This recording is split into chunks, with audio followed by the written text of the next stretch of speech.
നിയമസഭാ തെരഞ്ഞെടുപ്പിൽ കോൺഗ്രസ് പ്രകടനം മെച്ചപ്പെടുത്തുമോ എന്ന ആകാംക്ഷയിൽ സംഘടിച്ച് ആം ആദ്മി പാർട്ടിയും ബി.ജെ.പിയും.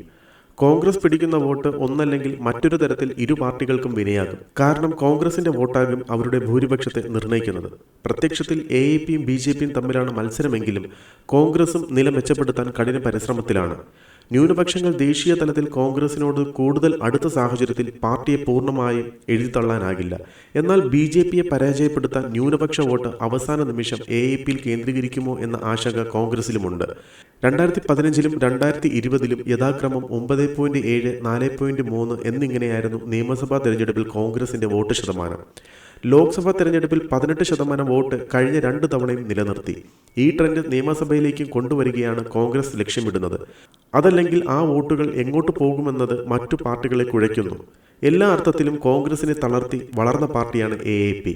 ഡൽഹിയിലും പഞ്ചാബിലും കോൺഗ്രസ് സർക്കാരിനെ വീഴ്ത്തിയാണ് അവർ അധികാരം പിടിച്ചത്. രാജ്യതലസ്ഥാനത്തെ ന്യൂനപക്ഷ മേഖലകളിൽ കോൺഗ്രസിന് സ്വാധീനമുണ്ടെങ്കിലും കഴിഞ്ഞ നിയമസഭാ തെരഞ്ഞെടുപ്പുകളിൽ വോട്ട് എ.എ.പിക്ക് കിട്ടിയിരുന്നു.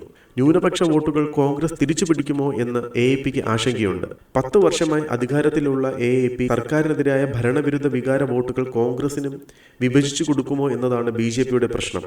നഷ്ടപ്പെടാൻ ഒന്നുമില്ലാത്തതിനാൽ കോൺഗ്രസിന് ആഞ്ഞുപിടിച്ചാൽ നേട്ടമുണ്ടാക്കാനാകും. 5 മുതൽ 6 സീറ്റുകളെ പാർട്ടി പ്രതീക്ഷിക്കുന്നുള്ളൂ. അതിനുവേണ്ടി എ.എ.പിക്കും ബി.ജെ.പിക്കും ബദൽ ശക്തിയായി മുൻ മുഖ്യമന്ത്രി ഷീല ദീക്ഷിതിന്റെ പാരമ്പര്യമുയർത്തിയുള്ള പ്രചാരണമാണ് കോൺഗ്രസ് നടത്തുന്നത്. അനാരോഗ്യം മൂലം രാഹുൽ ഗാന്ധിക്ക് പ്രചാരണത്തിൽ സജീവമാകാനായിട്ടില്ലെങ്കിലും വരും ദിവസങ്ങളിൽ പ്രിയങ്ക ഗാന്ധിയടക്കം മുതിർന്ന ഹൈക്കമാൻഡ് നേതാക്കളെ രംഗത്തിറക്കാനാണ് പാർട്ടിയുടെ പദ്ധതി.